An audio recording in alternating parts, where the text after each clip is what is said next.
पिछले दिनों जिस बात ने हम सबका ध्यान आकर्षित किया वह है चीता। चीतों पर बात करने के लिए ढेर सारे मैसेजेस आए हैं। वह चाहे उत्तर प्रदेश के अरुण कुमार गुप्ता जी हो या फिर तेलंगाना के एन रामचंद्रन रघुराम जी, गुजरात के राजन जी हो या फिर दिल्ली के सुब्रत जी।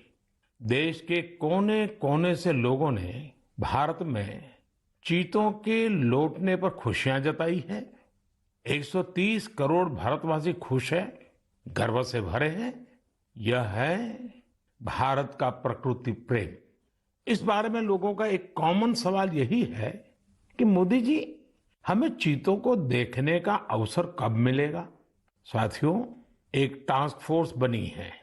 यह टास्क फोर्स चीतों की मॉनिटरिंग करेगी और ये देखेगी कि यहाँ के माहौल में वो कितने घुल मिल पाए हैं। इसी आधार पर कुछ महीने बाद कोई निर्णय लिया जाएगा और तब आप चीतों को देख पाएंगे। लेकिन तब तक मैं आप सबको कुछ कुछ काम सौंप रहा हूं। इसके लिए माय गॉव के प्लेटफॉर्म पर एक कंपटीशन आयोजित किया जाएगा जिसमें लोगों से मैं कुछ चीजें शेयर करने का आग्रह करता हूं।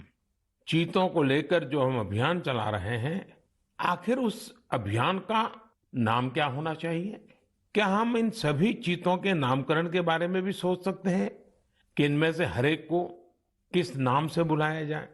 वैसे ये नामकरण अगर ट्रेडिशनल हो तो काफी अच्छा रहेगा, क्योंकि अपने समाज और संस्कृति, परंपरा और विरासत से जुड़ी हुई कोई भी चीज हमें सहज ही अपनी ओर आकर्षित करती है।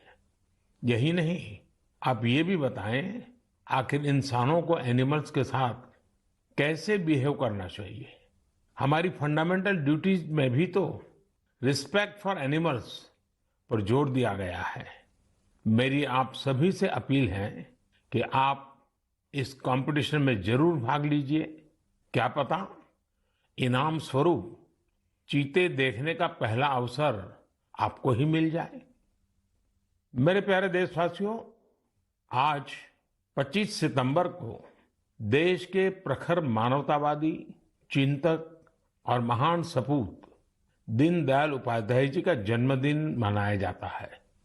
किसी भी देश के युवा जैसे जैसे अपनी पहचान और गौरव पर गर्व करते हैं, उन्हें अपने मौलिक विचार और दर्शन उतने ही आकर्षित करते हैं। दीनदयाल जी के विचारों की सबसे बड़ी खूबी यही रही है, उन्होंने अपने जीवन में विश्व की बड़ी बड़ी उथल पुथल को देखा था। वो विचारधाराओं के संघर्षों के साक्षी बने थे। इसलिए उन्होंने एकात्म मानव दर्शन और अंत्योदय का एक विचार देश के सामने रखा जो पूरी तरह भारतीय था। दीनदयाल जी का एकात्म मानव दर्शन एक ऐसा विचार है जो विचारधारा के नाम पर द्वंद्व और दुराग्रह से मुक्ति दिलाता है। उन्होंने मानव मात्र को एक समान मानने वाले भारतीय दर्शन को फिर से दुनिया के सामने रखा। हमारे शास्त्रों में कहा गया है, आत्मवत् सर्वभूतेषु, अर्थात हम जीव मात्र को अपने समान माने, अपने जैसा व्यवहार करें। आधुनिक सामाजिक और राजनीतिक परिप्रेक्ष्य में भी भारतीय दर्शन कैसे दुनिया का मार्गदर्शन कर सकता है, ये दीनदयाल जी ने हमें सिखाया। एक तरह से आजादी के बाद देश में जो हीन भावना थी, उससे आजादी दिलाकर उन्होंने हमारी अपनी बौद्धिक चेतना को जागृत किया। वो कहते भी थे, हमारी आजादी तभी सार्थक हो सकती है जब वो हमारी संस्कृति और पहचान की अभिव्यक्ति करे। इसी विचार के आधार पर उन्होंने देश के विकास का विजन निर्मित किया था। दीनदयाल उपाध्याय जी कहते थे कि देश की प्रगति का पैमाना अंतिम पायदान पर मौजूद व्यक्ति होता है। आजादी के अमृत काल में हम दीनदयाल जी को जितना जानेंगे, उनसे जितना सीखेंगे, देश को उतना ही आगे लेकर जाने की हम सबको प्रेरणा मिलेगी। मेरे प्यारे देशवासियों, आज से 3 दिन बाद यानी 28 सितंबर को अमृत महोत्सव का एक विशेष दिन आ रहा है। इस दिन हम भारत माँ के वीर सपूत भगत सिंह जी की जयंती मनाएंगे। भगत सिंह जी की जयंती के ठीक पहले उन्हें श्रद्धांजलि स्वरूप एक महत्वपूर्ण निर्णय किया है। यह तय किया है कि चंडीगढ़ एयरपोर्ट का नाम अब शहीद भगत सिंह जी के नाम पर रखा जाएगा। इसकी लंबे समय से प्रतीक्षा की जा रही थी। मैं चंडीगढ़, पंजाब, हरियाणा और देश के सभी लोगों को इस निर्णय की बहुत बहुत बधाई देता हूं। साथियों, हम अपने स्वतंत्रता सेनानियों से प्रेरणा लें, उनके आदर्शों पर चलते हुए उनके सपनों का भारत बनाएं, यही उनके प्रति हमारी श्रद्धांजलि होती है। शहीदों के स्मारक, उनके नाम पर स्थानों और संस्थानों के नाम हमें कर्तव्य के लिए प्रेरणा देते हैं। अभी कुछ दिन पहले ही देश ने कर्तव्य पथ पर नेताजी सुभाष चंद्र बोस की मूर्ति की स्थापना के जरिए भी ऐसा ही एक प्रयास किया है। और अब शहीद भगत सिंह के नाम से चंडीगढ़ एयरपोर्ट का नाम इस दिशा में एक और कदम है। मैं चाहूंगा अमृत महोत्सव में हम जिस तरह स्वतंत्रता सेनानियों से जुड़े विशेष अवसरों पर सेलिब्रेट कर रहे हैं, उसी तरह 28 सितंबर को भी हर युवा कुछ नया प्रयास अवश्य करे। वैसे मेरे प्यारे देशवासियों, आप सभी के पास 28 सितंबर को सेलिब्रेट करने की एक और वजह भी है। जानते हैं क्या है? मैं सिर्फ 2 शब्द कहूंगा, लेकिन मुझे पता है आपका जोश 4 गुना ज्यादा बढ़ जाएगा। ये 2 शब्द हैं सर्जिकल स्ट्राइक। बढ़ गया ना जोश?